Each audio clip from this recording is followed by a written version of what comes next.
አንድ ሀገር የዓለምን ፖለቲካ እስከ መቀየር ሶስተኛውን የዓለም ጦርነት እስከ መለኮስ ደርሳለች። ከሩሲያ እስከ ቻይና፣ ከአውሮፓ ህብረት እስከ አሜሪካ እሷን ወይም ጦርነት መፈክራቸው ሆኗል።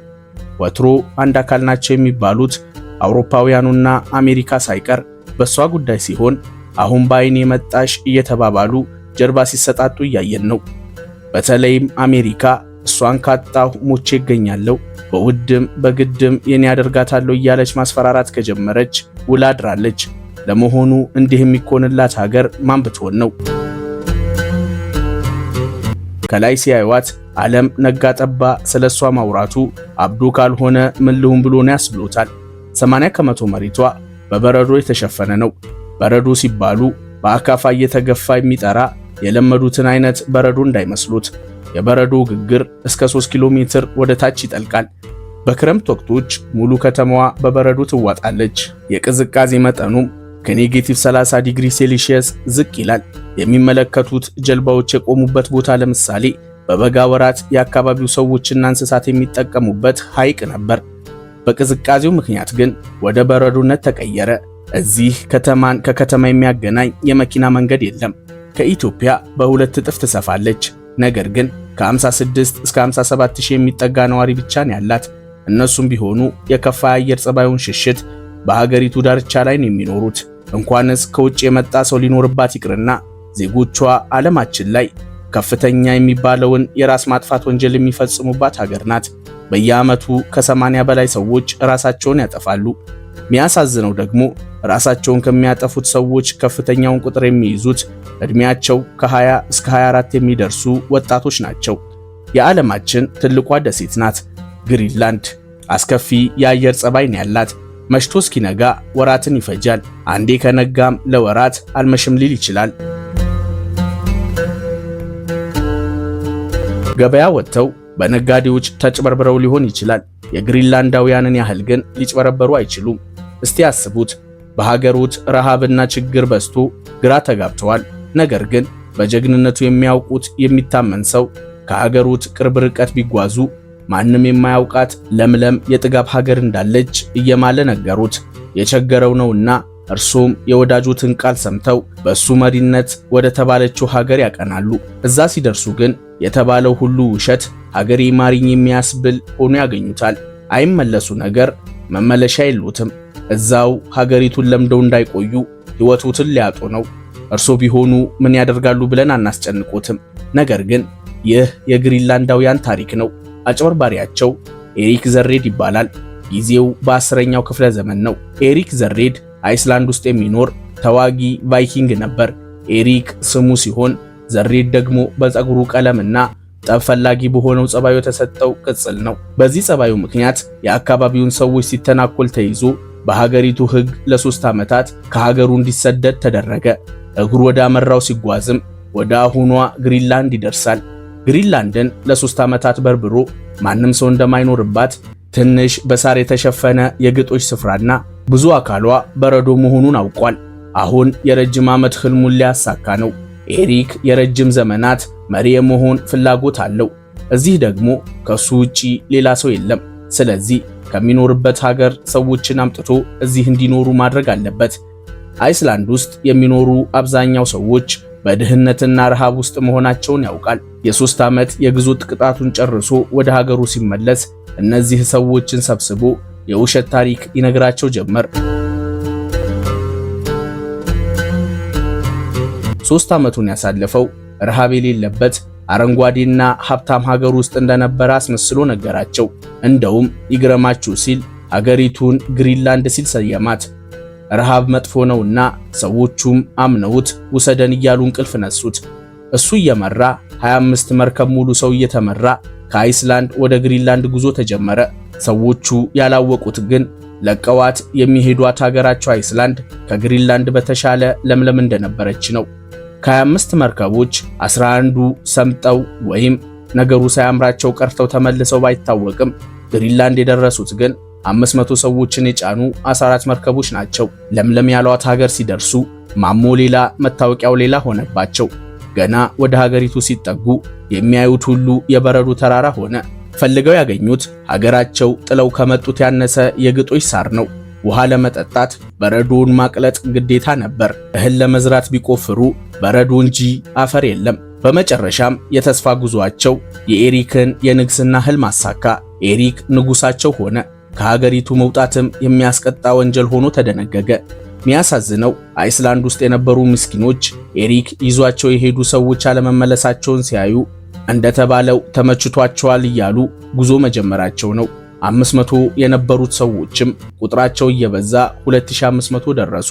እነዚህ ሰዎች ከብቶቻቸውን ባገኟት ጥቂት ሳርማ ስፍራ እያረቡ ለብዙ ዓመታት ከኖሩ በኋላ ባጋጠማቸው የምግብ እጥረትና ቅዝቃዜ ምክንያት ሁሉም የደረሱበት ሳይታወቅ ማለቃቸውን የታሪክ ምሁራን ይናገራሉ።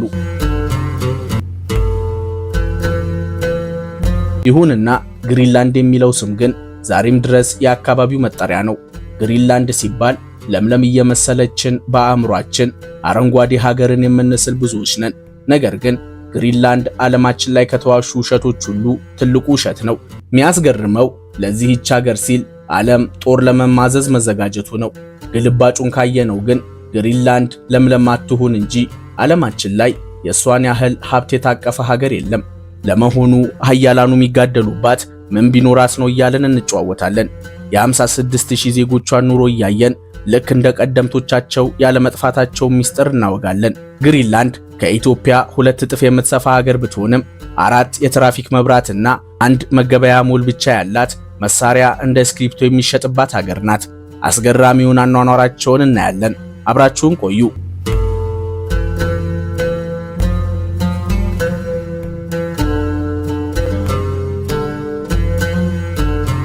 ግሪንላንድ ከ2.1 ሚሊዮን ስኩዌር ኪሎ ሜትር በላይ የምትሰፋ በአትላንቲክና አርክቲክ ውቅያኖስ የተከበበች የዓለማችን ትልቋ ደሴት ስትሆን የሰሜን አውሮፓዊቷ ሀገር የዴንማርክ ግዛት ናት። ኪንግደም ኦፍ ዴንማርክ በሚለው ስብስብ ውስጥ ትገባለች።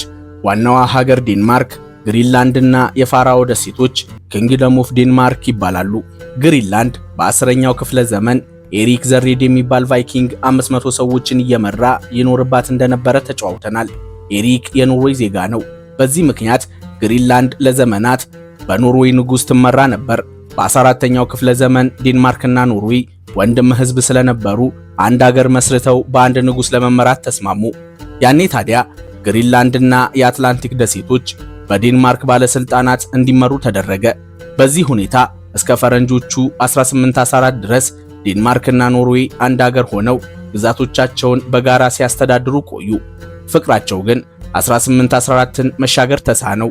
በዚህ ዓመት ሁለቱም የራሳቸውን ሀገረ መንግስትና የተለያየ ንጉሳዊ ስርዓትን አጸደቁ። ዴንማርክ ግሪንላንድንና የፋራኦ ደሴቶችን ጠቅልላ የራሷን ሀገረ መንግስት መሰረተች። ከያኔ ጀምሮ ዛሬ ድረስ ግሪንላንድ የዴንማርክ ግዛት ናት። ይሁንና በ1979 በተደረጉ ለውጦች ዴንማርክ ግሪንላንድ ላይ ያላትን ተጽዕኖ እየቀነሰች መጥታለች። ዛሬ ላይ ግሪንላንድ የራሷን ጠቅላይ ሚኒስተርና ፓርላማ አጽድቃ የውስጥ ጉዳዩን በራሷ ትፈታለች። ዴንማርክ ደግሞ የውጭ ጉዳዩን እያስተዳደረች መከላከያ አቁማ ትጠብቃታለች። በየዓመቱ ከፍተኛ የገንዘብ ድጎማንም ታደርጋለች። ግሪንላንዳውያን የዴንማርክ ዜጎች ናቸው። ፓስፖርታቸውም የዴንማርክ ሲሆን ዴንማርክ የአውሮፓ ህብረት አባል እንደመሆኗ እነሱም የድርጅቱ አባሎች ናቸው። ግሪንላንድ ውስጥ ለመገበያ የሚጠቀሙት ገንዘብ የዴንማርኩን ዳኒሽ ክሮነ ነው። ቋንቋቸው ግሪንላንዲክ ይባላል። ዳኒሽንም አብዛኛዎቹ መናገር ይችላሉ። በ2009 በወጣ ህግ መሰረት ደግሞ የግሪንላንድ ህዝቦች በማንኛውም ጊዜ ህዝበ ውሳኔ አካሂደው ነፃ ሀገር መሆን ይችላሉ። ነገር ግን ከዴንማርክ የሚመጣ የገንዘብ ድጋፍ ለኢኮኖሚያቸው መሰረት በመሆኑና ራሳቸውን ከጥቃት የሚከላከሉበት ወታደራዊ ኃይል ስለሌላቸው ሙሉ በሙሉ ከዴንማርክ ነፃ መውጣት አልቻሉም።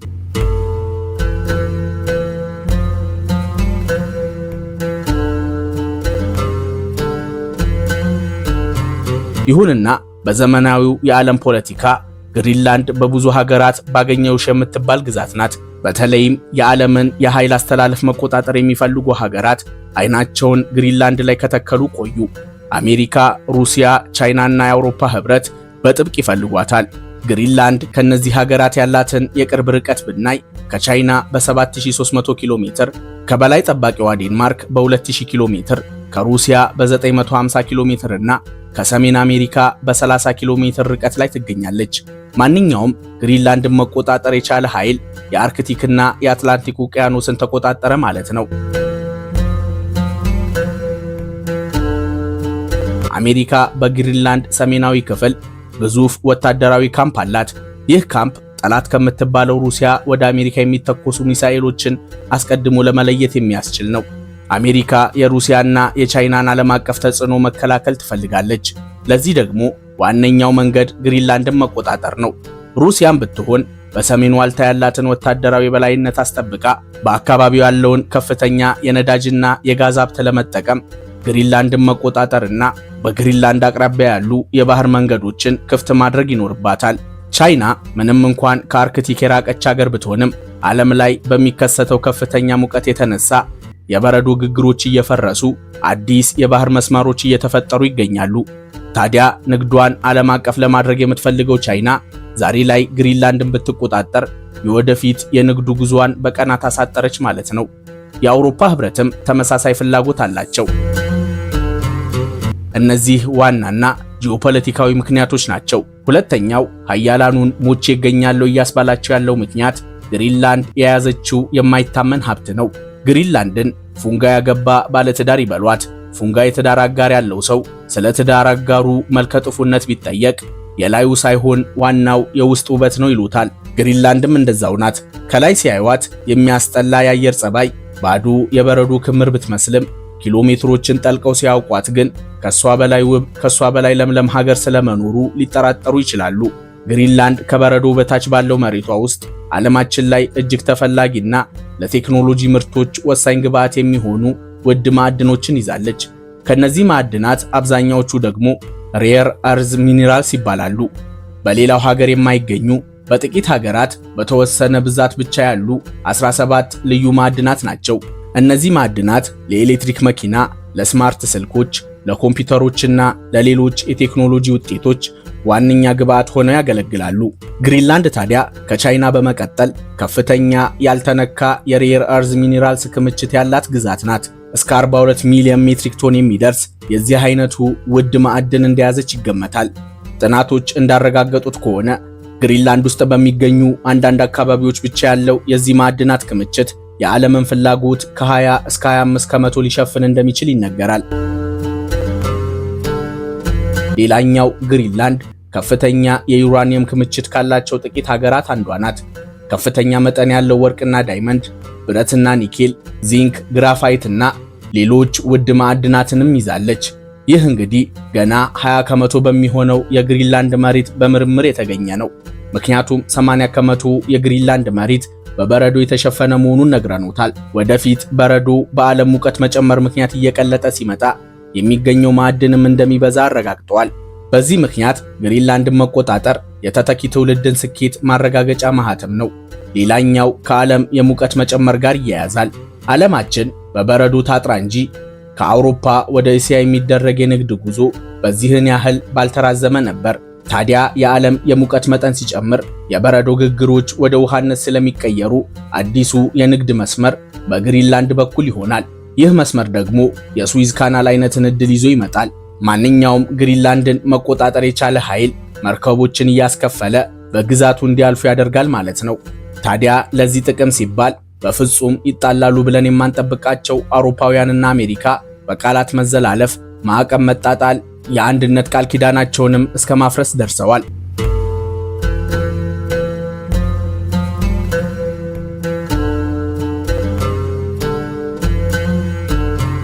ግሪንላንዳውያን 100% በሚባል ደረጃ የተማሩ ህዝቦች ናቸው። የዛሬውን ያድርገውና እንዲህ ግን አልነበሩም። ከጥቂት አስርተ ዓመታት በፊት ሙሉ በሙሉ ሊባል በሚችል ደረጃ መጻፍና ማንበብ የማይችሉ ጨዋ ህዝቦች ነበሩ።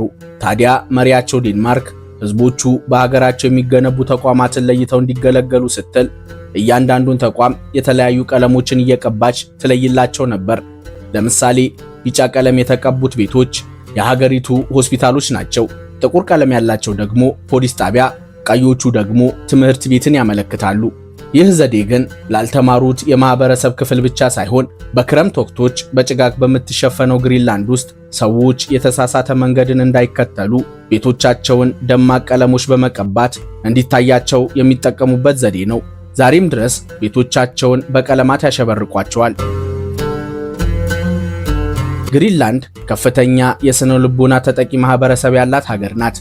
እዚህ ምግብ ለማግኘት ረጅም ርቀቶችን በበረዶ ላይ በውሻ እየተንሸራተቱ መጓዝ፣ በተለይም በክረምት ወቅቶች ብዙ መቶ ሜትሮችን የሚጠልቅ የዓሳ መንጠቆ አጥምዶ ለቀናት መጠባበቅ ያስፈልጋል። በዚህች ሀገር ለመኖር ማደን ግድ ነው።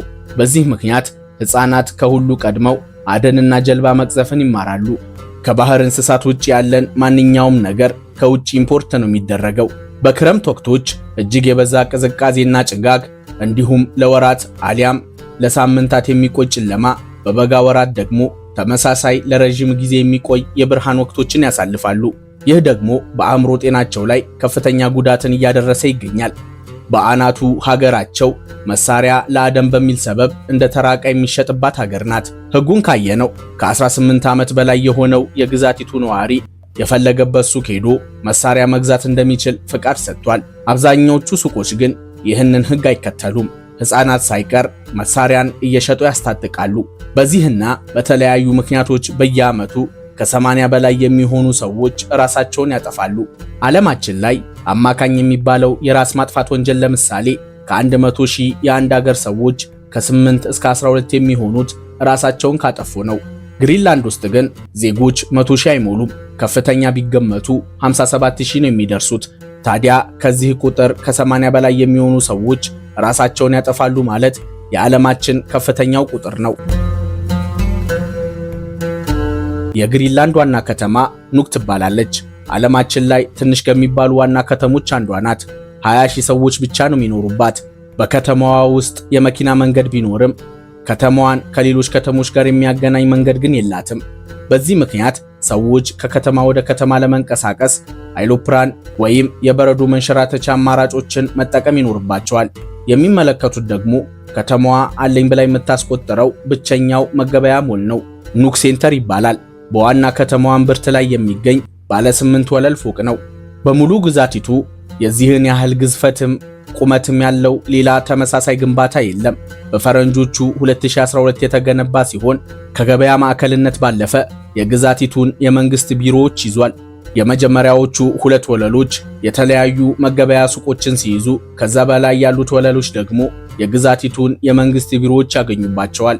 ይህ ማለት ግን ሁሉም የሀገሪቱ ነዋሪ ግብይት የሚፈጽመው በዚህ ሞል ውስጥ ብቻ ነው ማለት አይደለም። ከመንገድ ዳር ጉሊቶች ጀምሮ የተለያዩ ሱፐርና ሚኒ ማርኬቶችም አሉ።